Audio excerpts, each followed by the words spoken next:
Physics का most important topic है work energy theorem. Work energy theorem बहुत easy है, कुछ भी नहीं है इसमें, आपको ये प्रूफ करना है कि work done is always equal to the change in kinetic energy curve. जब एक पार्टिकल कैसा है, मूविंग कंडीशन में है, आप क्या करते हो, उस पर कोई फोर्स अप्लाई करते हो, आपने फोर्स अप्लाई किया, इट मीन्स क्या किया, आपने वर्क किया, तो क्या हो गया, द वर्क डन। हमने फोर्स अप्लाई किया तो क्या हुआ, वर्क डन हुआ, तो क्या लिखेंगे, the work done is equal to the, अब उसकी काइनेटिक एनर्जी में क्या हो जाएगा, उसकी स्पीड में कुछ ना कुछ क्या हो जाएगा, चेंजेस हो जाएगा, तो अपन क्या लिखेंगे, the work done is equal to the change in kinetic energy. This theorem is called the work energy theorem, ठीक है ना। यानी वर्क फोर्स अप्लाई किए जाने पर उसकी एनर्जी में क्या हो जाएगा, कुछ चेंजेस हो जाएगा, ठीक है। अब इसके लिए आपको इसका मैथमेटिकल यदि मालूम है तो आप इसकी थ्योरी भी इजीली लिख सकते हो। तो इसकी मैथमेटिकल मैं आपको बताती हूँ, क्या होता है, W इज इक्वल टू होता है half m v square minus 1 upon half m u square. V क्या है, V जो है वो फाइनल वेलोसिटी है, V क्या है, फाइनल वेलोसिटी है, और U क्या है, U ऑलवेज क्या होती है, इनिशियल वेलोसिटी, इनिशियल वेलोसिटी। और m मालूम ही होगा आपको, m क्या होता है, मास होता है, w क्या है, वर्क डन है, w क्या है, वर्क डन है। तो ये क्या हो गया, ये हो गया वर्क डन, ठीक है। ये क्या लगा, इक्वल का साइन, तो इक्वल लगा दिया। ये कौन सी काइनेटिक एनर्जी है, ये जो है वो है final kinetic energy, final kinetic energy. और ये क्या है, ये जो है वो क्या है, इनिशियल, क्या है,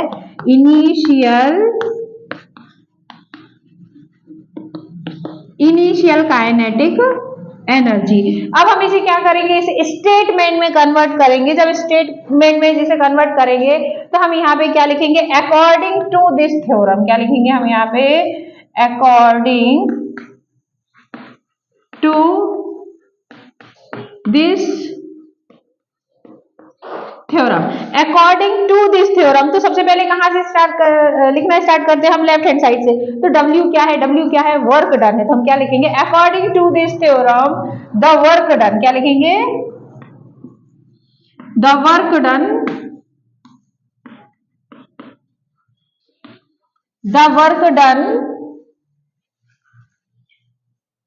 bye a force, by a force, किस फॉर्म में लगाया आपने, वर्क किया फोर्स के फॉर्म में। तो the work done by a force applied on the, क्या हो जाएगा,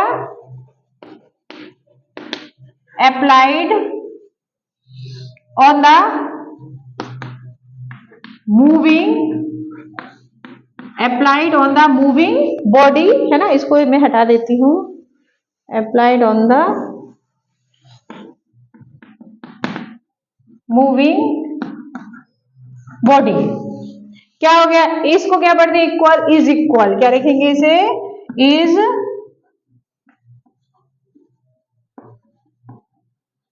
is equal to the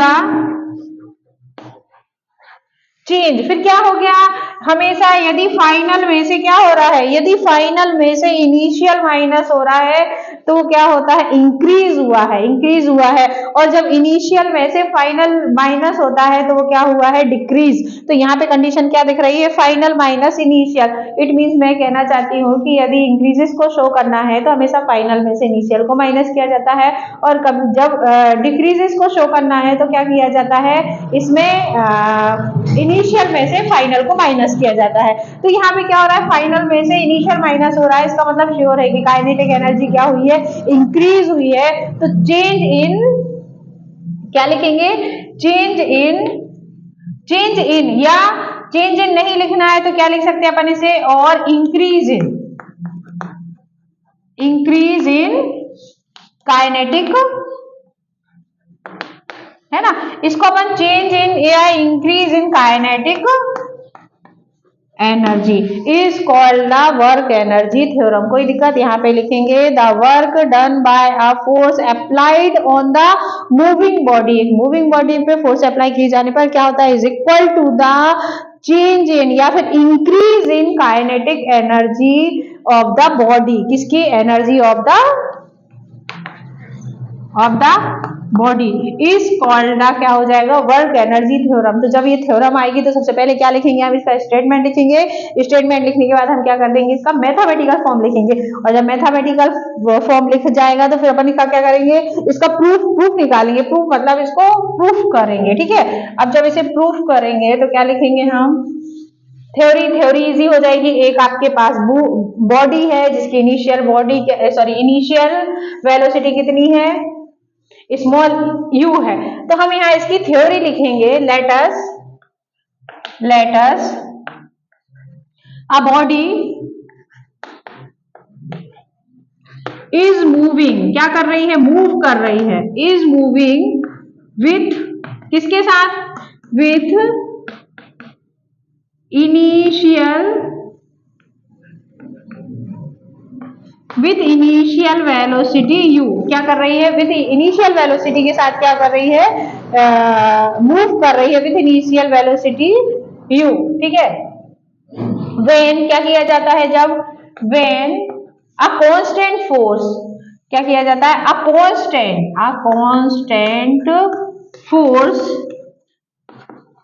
is applied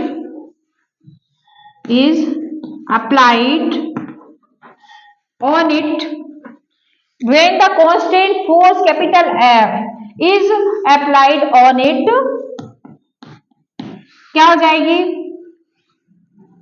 after time t या फॉर टाइम t के लिए, किसके लिए लिखेंगे, for time small t, it's final velocity. अब इनिशियल थी, क्या थी यहाँ पे, इसकी वेलोसिटी अभी इनिशियल थी। आप क्या करोगे, कांस्टेंट फोर्स को अप्लाई करोगे तो इसकी आफ्टर टाइम टी, थोड़े समय के लिए इसकी फाइनल वेलोसिटी क्या हो जाएगी। हमने इसलिए ऐसा लिखा है फॉर टाइम टी, क्योंकि थोड़े से समय के लिए, क्योंकि बाद में वो खुद कैसी हो जाएगी, स्टॉप हो जाएगी, है ना।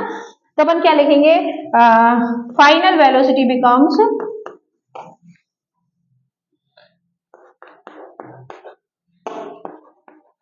Final velocity becomes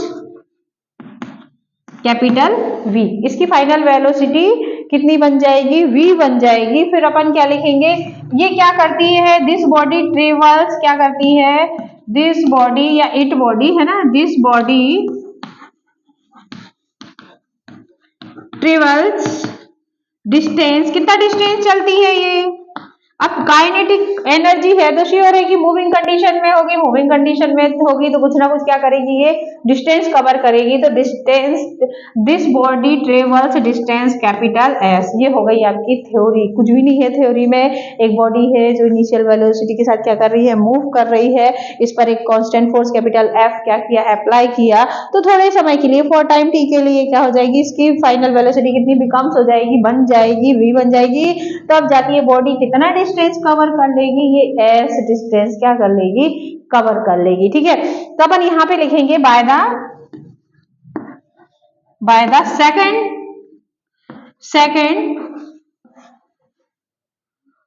second law of Newton का सेकेंड लॉ क्या कहता है ना। अपन सेकेंड लॉ बाद में लिखेंगे न्यूटन का, या लिख लिया है तो चलो लिख लेते हैं। क्या होता है, F is equal to ma, ये होता है। यहाँ पे अपन ने इसको नाम दे दिया इक्वेशन नंबर फर्स्ट। फिर अगेन अपन क्या लिखेंगे, again by the third equation of motion, क्या, थर्ड इक्वेशन ऑफ मोशन की थर्ड इक्वेशन क्या कहती है, v square is equal to u square minus 2as। हम क्या करेंगे, माइनस 2as, ओके। थोड़ा सा गड़बड़ हो जाएगा, क्या हो जाएगा, v square is equal to u square plus 2as। सही चल रही है, sorry, v square equal u square plus 2as होता है। क्या होता है, सॉरी कंफ्यूज हो गई थी। v square equal u square plus 2as, u square को इधर लेके आइए तो क्या हो जाएगा, v square minus u square plus 2as। 2s को यहाँ ले जाए, यहाँ न्यूमरेटर में, यहाँ आगे क्या करेगा, अपॉन में आ जाएगा, क्या हो जाएगा, डिनोमिनेटर में आ जाएगा v square minus u square upon 2s is equal to क्या चल रहा है, a। ठीक है, अब हम क्या करेंगे, इस a की वैल्यू जो है वो इक्वेशन नंबर फर्स्ट में क्या कर देंगे, पुट कर देंगे। तो अपन यहाँ पे लिखेंगे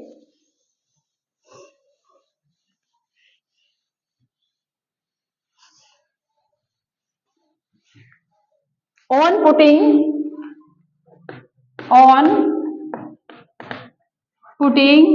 द वैल्यू ऑफ किसकी, on putting the value of a in equation first. Equation first में हम क्या करेंगे, इसकी वैल्यू को पुट कर देंगे। जब अपन इसकी वैल्यू को पुट करेंगे तो क्या हो जाएगा, f is equal to m, a कितना है आपके पास, a है v square upon minus u square upon 2s, है ना। अब देखो ये हो गया। अब m का क्या करें, हम m का अंदर मल्टीप्लाई कर देते हैं। ठीक है, ये हो गया m as it is, a के प्लेस पे क्या कर दिया, उसकी वैल्यू को हमने पुट कर दिया। तो यहाँ m का अंदर मल्टीप्लाई करने से पहले s को अपन क्या करते, इस तरफ ले आते, तो ये क्या हो जाएगा, f इंटू एस। अब m कहाँ रहा, यहाँ पे हमने क्या करा, इसको सेपरेट कर लिया। तो सेपरेट कर लिए तो क्या हो जाएगा, v स्क्वायर अपॉन 2 माइनस, या इसको हटाओ, इसको अभी रहने दो, v square minus u square upon क्या हो जाएगा 2। m का अंदर मल्टीप्लाई कर दीजिए तो क्या हो जाएगा, m v square minus m u square upon में क्या चल रहा है 2। अब इसको सेपरेट कर लेते हैं हम, है ना, क्या कर लेते हैं, इसके अपॉन में भी 2 लिख सकते हैं और इसके अपॉन में भी 2, तो ये क्या हो जाएगा 1/2 एम वी स्क्वायर माइनस 1/2 क्या हो जाएगा एम यू स्क्वायर। बट आपको पता है वर्क डन किसके बराबर होता है, work done W is equal to force into displacement. क्या होता है, work done is equal to force into displacement. जितना आप किसी बॉडी पर क्या करते हो, फोर्स अप्लाई करते हो, उतना उसमें क्या हो जाता है, डिस्प्लेसमेंट हो जाता है। तो इसके प्लेस पे हम क्या लिख सकते हैं, W। तो W इज इक्वल टू क्या हो जाएगा, half m v square minus half m u square, ऐसा हो जाएगा। क्लियर। तो अब यहाँ पे हम इसे थ्योरी की फॉर्म में और क्या लिख सकते हैं, इसे लिख सकते हैं work done is equal to क्या हो जाएगा, फाइनल काइनेटिक एनर्जी माइनस क्या हो जाएगा, इनिशियल काइनेटिक एनर्जी। ठीक है, ये निकल के आ गया। ठीक है, यही तो हमें प्रूफ करना था। Thank you.